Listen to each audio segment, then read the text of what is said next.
अंजलि देशपांडे को बुलाना चाहूँगा। अंजलि जी को बुलाने का एक कारण इस प्रोग्राम में ये है कि जब हम साहित्य और पत्रकारिता की बात करते हैं तो जैसे पत्रकारिता से लेबर बीट और लेबर गायब हो गया है, वैसे साहित्य से और किताबों से मजदूर गायब हो गया है। हम पिछले शताब्दियों में पिछले दशकों में सुनते आ रहे हैं कि ये फलाना लेखक प्रेमचंद की परंपरा के लेखक हैं, ये प्रगतिशील साहित्य है, लेकिन आप आज की कविता, आज के साहित्य, आज की कहानी, आज की किताबों से मजदूर गायब है। नंदिता हक्सर और अंजलि देशपांडे ने एक शानदार किताब लिखी है, मारुति स्ट्रगल्स पे कंपनी जापानी प्रतिरोध हिंदुस्तानी नाम का जो किताब है वो आप सबको पढ़ना चाहिए। जो पूरे मारुति का स्ट्रगल्स है, उसके जो पहलू हैं, जो उसके इंटेंसिटी ऑफ वर्क से लेके जो अमानवीयकरण है काम का, जो उसके वर्कर्स का अलगाव है, उसकी जो बानगी है आपको उस किताब में देखने को मिलेगी। तो मैं बहुत खुश हूँ कि हमारे साथ अंजलि जी हैं जो हिंदी साहित्य में जो वर्कर्स का स्पेस है उस पर एक किताब लिख के इस स्पेस को भरने के काम किए हैं। अंजलि जी, शुक्रिया।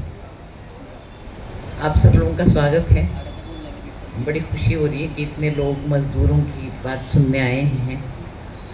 तो मैंने और नंदिता ने जो किताब लिखी है वो तो वहाँ पर है, आप जो जिनको दिलचस्पी हो वो ले भी सकते हैं, पढ़ भी सकते हैं।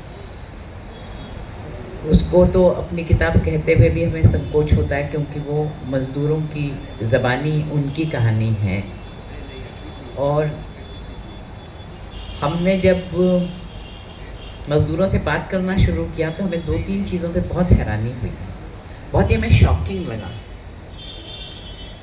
पहला तो ये कि मारुति के जो मज़दूर थे उनको तब भी और आज भी, और मुझे लगता है बहुत सारी दूसरी फैक्ट्रियों में भी, चाय पीने के लिए सिर्फ 7.5 मिनट का वक्त मिलता था। 2 टी ब्रेक्स होते थे, 15 मिनट के आधे टुकड़े करके 7.5 मिनट। तो आप उसमें अपना सारा सेफ्टी गियर हटाइए, चाय पीजिए, बाथरूम इस्तेमाल कीजिए, वापस काम पे लगिए। तो हम तो मध्यम वर्ग के लोग हैं, हमें तो ये समझ में ही नहीं आ रहा था कि ऐसा लोग करते कैसे हैं। और उन्होंने काफ़ी विस्तार से बताया कि उन्होंने कैसे इसकी आदत डाली। कुछ लोग तो शुरू में खाली पेट रह करके ही काम करते रहे क्योंकि इतना वक्त ही नहीं होता था कि कुछ खा सकें। दूसरी चीज़ें भी हमारे को काफ़ी शॉकिंग लगी थी।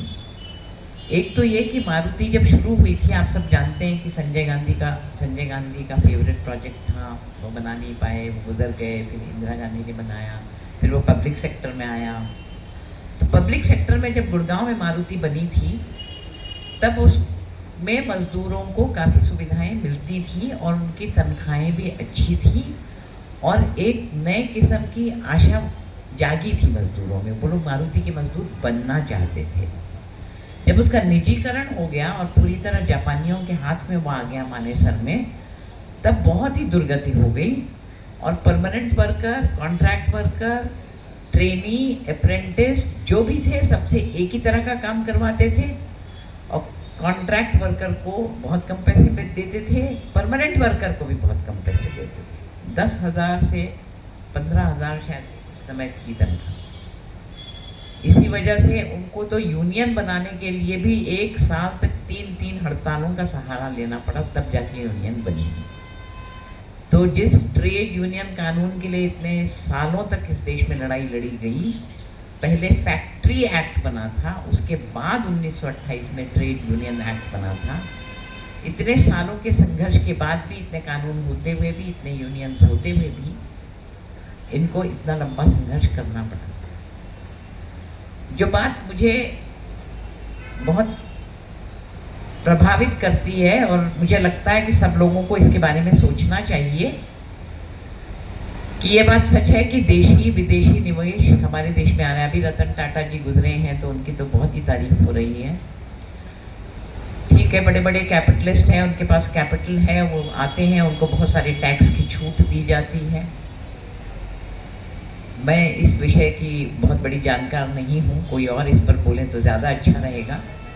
लेकिन इतना याद रखने की ज़रूरत है कि फैक्ट्री के 2 हिस्से होते हैं, एक मालिक और मैनेजमेंट का होता है तो दूसरा मज़दूरों का होता है। और मजदूरों का हिस्सा बहुमत का हिस्सा होता है। और हम लोकतंत्र की बात करते हैं जहाँ बहुमत सरकार भी चुनती है, चाहे वो किसी भी तरीके से चुनाव होता हो, लेकिन बुनियादी नियम ये है कि बहुमत जिसको मिलेगा उसकी सरकार बनेगी।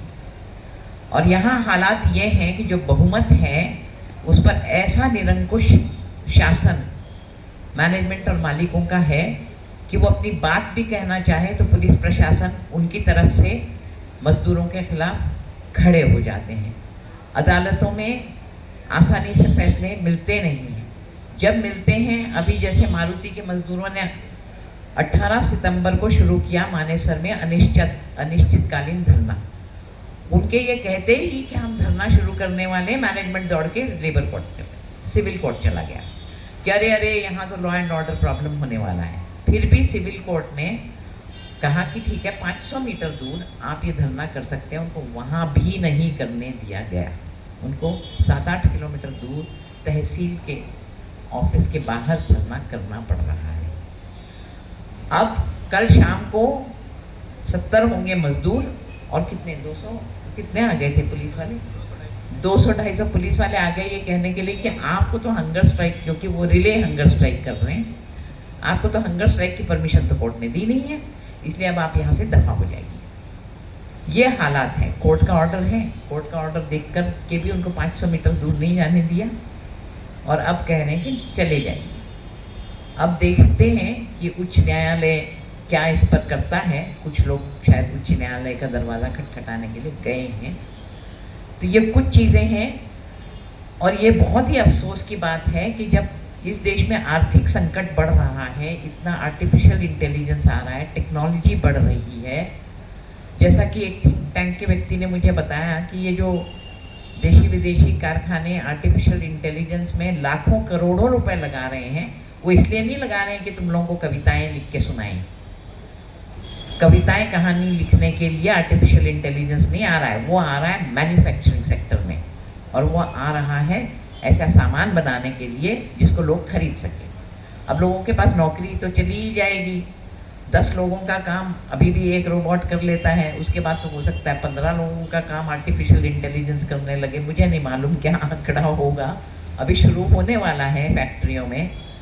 जब नौकरियां नहीं होंगी लोगों के पास तो वो सामान कौन और कैसे खरीदेगा, ये मेरी तो कल्पना के बाहर है।